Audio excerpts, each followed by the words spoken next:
बिस्मिल्लाहिर्रहमानिर्रहीम। शुरू करती हूँ अल्लाह के बाबरकत नाम के साथ जो बड़ा मेहरबान नहायत रहम वाला है। तो अस्सलाम वालेकुम, कैसे हैं आप सब? उम्मीद है बिल्कुल खैरियत से होंगे। तो जनाब अल्हम्दुलिल्लाह मैं भी बिल्कुल खैरियत से हूँ। यहाँ पर हाज़िर हूँ मैं अफ़गानी बीफ कढ़ाई की रेसिपी के साथ। बहुत ही आसान और सिंपल तरीके से मैं आज आपको ये रेसिपी बताने वाली हूँ।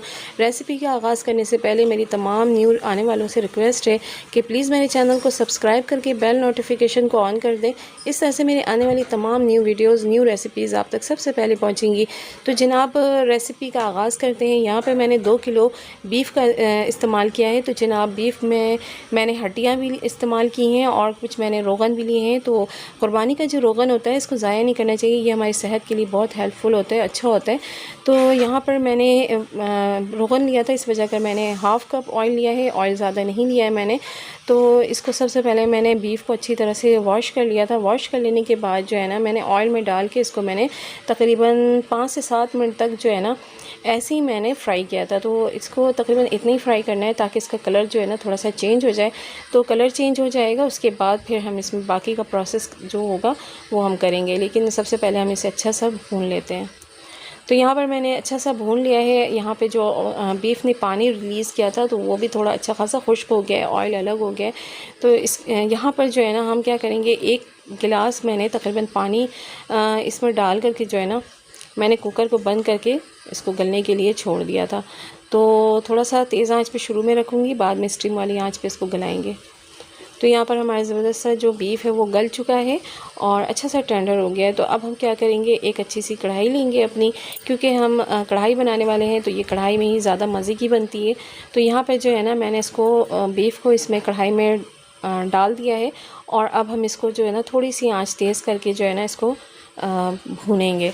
तो यहाँ पर मैंने नमक शामिल कर दिया है। नमक हस्बे ज़ायक़ा, आपको ज़्यादा डालना है तो आप ज़्यादा डालें। मैंने 1 चम्मच का इस्तेमाल किया है क्योंकि ये थोड़ा सा भुना भुना भी बनता है, तो नमक थोड़ा एहतियात से डालना चाहिए, वरना फिर बाद में जो है ना बहुत ज़्यादा तेज़ लग रहा होता है। तो यहाँ पर जो है मैंने अदरक लहसुन का पेस्ट लिया है, 1-1 चम्मच भर के लिया है, फ्रेश लिया है मैंने। अच्छा, अदरक लहसुन का पेस्ट डालने के बाद जो है ना मैं इसको तकरीबन 1 से 1.5 मिनट तक अदरक लहसुन में ही इसको भूनूंगी, ताकि जो इसकी थोड़ी बहुत स्मेल रह गई है बीफ की तो वो ख़त्म हो जाए। तो इसको मैं थोड़े वक्फे से चलाती रहूँगी ताकि इस अच्छा सा ये भून जाए। तो यहाँ पर तकरीबन 2 मिनट तकरीबन हो गए मुझे इसको भूनते हुए। अब जो है ना मैं यहाँ पर अच्छा खासा ये भून चुका है अदरक लहसुन के पेस्ट में, और इसकी जो स्मेल है बिल्कुल मुकम्मल तौर पर ख़त्म हो चुकी है गोश्त की।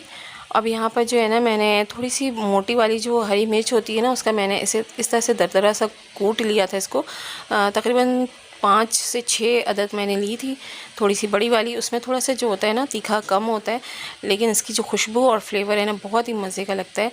तो ये मैं डाल करके जो है ना इसको अच्छे से मिक्स कर लूँगी। यहाँ पे मैंने तकरीबन 5 से 6 अदद रफली टमाटर कट कर लिया है, ये इसमें मैं शामिल कर दूँगी। अच्छी तरह से मिक्स कर लूँगी इसको। मिक्स कर लेने के बाद में इसको तकरीबन 2 से 3 मिनट के लिए कवर करके छोड़ूंगी ताकि टमाटर अच्छा सा गल जाए।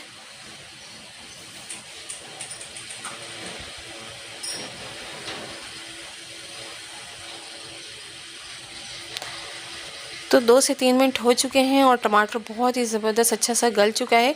मैं इसको अच्छा सा मैश कर लूँगी इस तरह से स्पैचुला की मदद से, और ताकि ये अच्छा सा मिक्स हो जाए इसमें।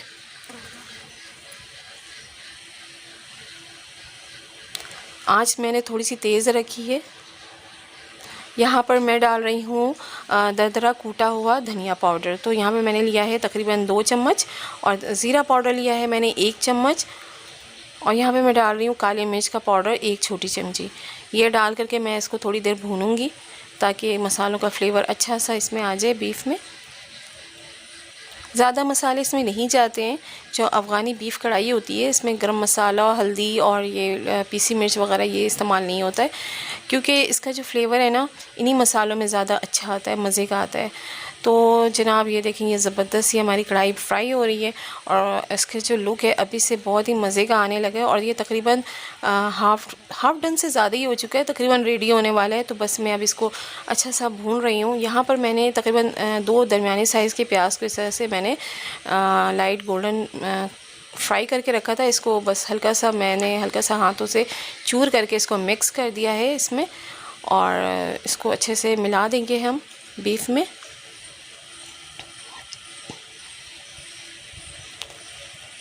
यहाँ पे मैंने लिए हैं दही फ्रेश है, और ये जो आपको स्पून नज़र आ रहा है, इसी स्पून से मैंने 3 से 4 चम्मच दही लिया है और इसको अच्छे से मैंने फेंट लिया था। फेंट लेने के बाद जो है आँच स्लो करके मैं दही को बीफ में शामिल कर दूँगी और इसको अच्छा सा मिक्स कर लूँगी। मिक्स कर लेने के बाद जो है ना, मैं इसको दम वाली आँच पे तकरीबन 2 मिनट के लिए छोड़ दूँगी।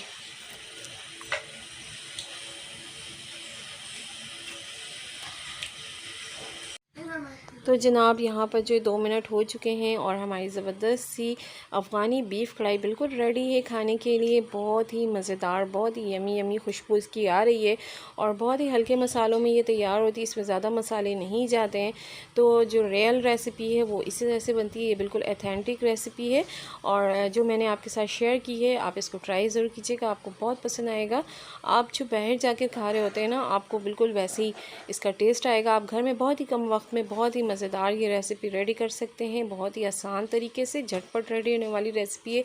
अचानक से आपके घर में कोई मेहमान आ जाए तो आप उसमें भी ये फ़ौरन बना करके आप पेश कर सकते हैं। बहुत ही सिंपल तरीके से मैंने आपको बताया। इसी के साथ मुझे इजाज़त दें। मुझे उम्मीद है कि आपको मेरी आज की ये रेसिपी बहुत ही पसंद आई होगी।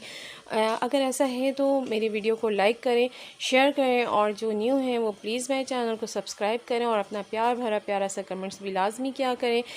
तो इसी के साथ मुझे इजाज़त दें। अपना ढेर सारा ख्याल रखिएगा, खुश रहें, दूसरों को खुश रखें। मुझे दें इजाज़त। अल्लाह हाफ़िज़।